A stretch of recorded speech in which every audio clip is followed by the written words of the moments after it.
there, I'm Julie, Fei-Fan Balzer, and I've got another art journaling video for you today.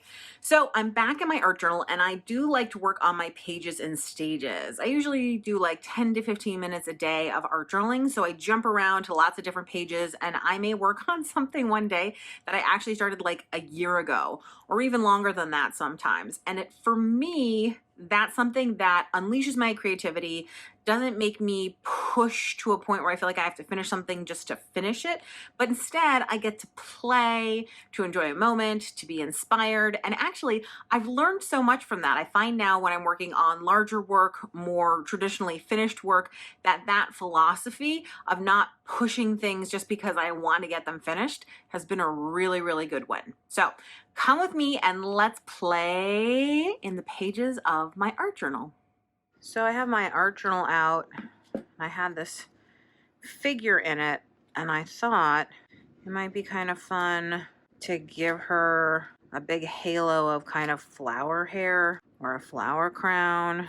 I'm using acrylic paint to ink up my stamp. I call it inking up just because that's a printmaking term, but I'm basically brayering it on, or I have a gelatin plate that's just off camera, and that's what I'm using as my palette, and it's easy enough for me to just stamp the stamp over onto the gelatin plate to pick up some ink as well, kind of like a big ink pad. But I love how art foamies work with paint.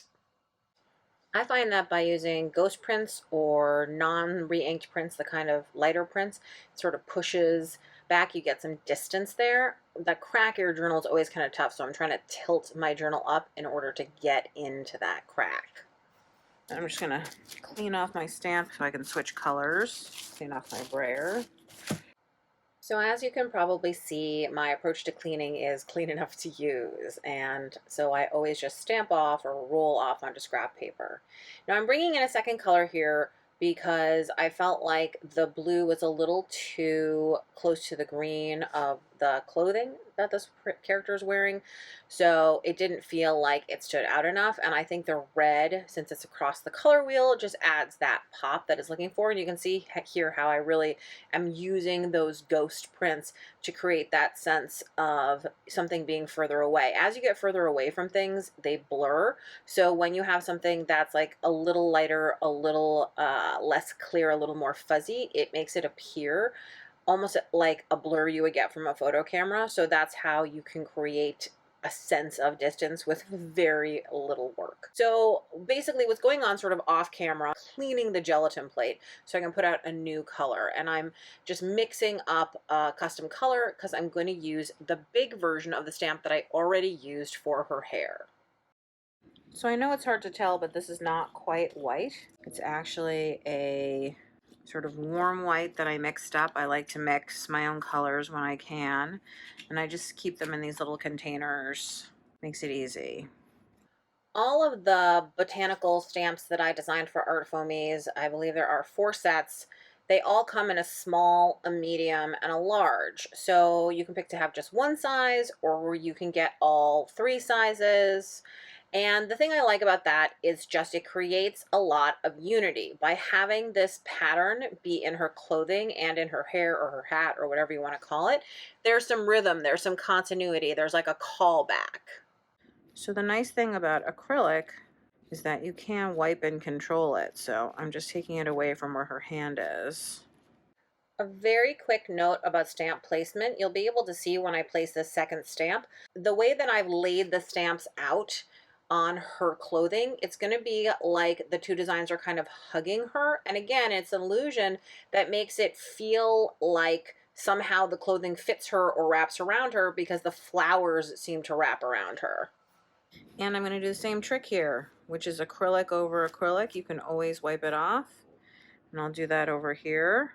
And now you can see I've got the pattern right in my painted lines, which is awesome. How cool! So once again, I'm going to clean off my stamp onto a piece of scrap paper. This is deli paper, one of my favorite kinds of collage paper. I also use a lot of sulfite paper, a lot of rice paper, wet strength tissue paper. I really like thinner papers for collage. So I like to work on my art journal pages in stages. So I'll probably come back later to add some more elements in.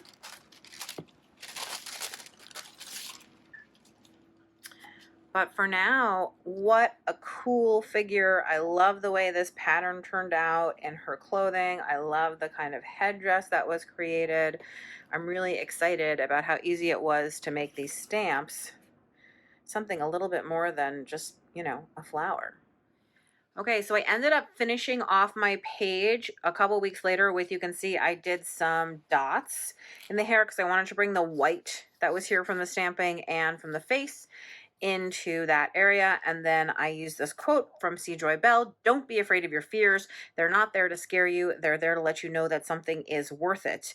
And if I told you, hey, do you see all of the flower stamps that are in here? I don't think it's the first thing that you notice. And that's one of my favorite things to remember, is I can easily make beautiful pages that are full of flowers. But I also think it's a really fun trick to see how you can use different shapes to make them into something else, something more. As always, thank you so much for watching this video. I hope that you learned something and you have some ideas to take away. I always try to post on my blog some sort of written lessons that you can take away if you want something that's more savable, like on Pinterest, or for referring back to later or something like that. So you can find that at blog.balzerdesigns.com. If you enjoyed this video, I hope you'll give it a thumbs up, leave a comment, let me know if you like these stamps, if you wish that you had seen more traditionally floral designs or anything like that with them. And I'll catch you in the next video.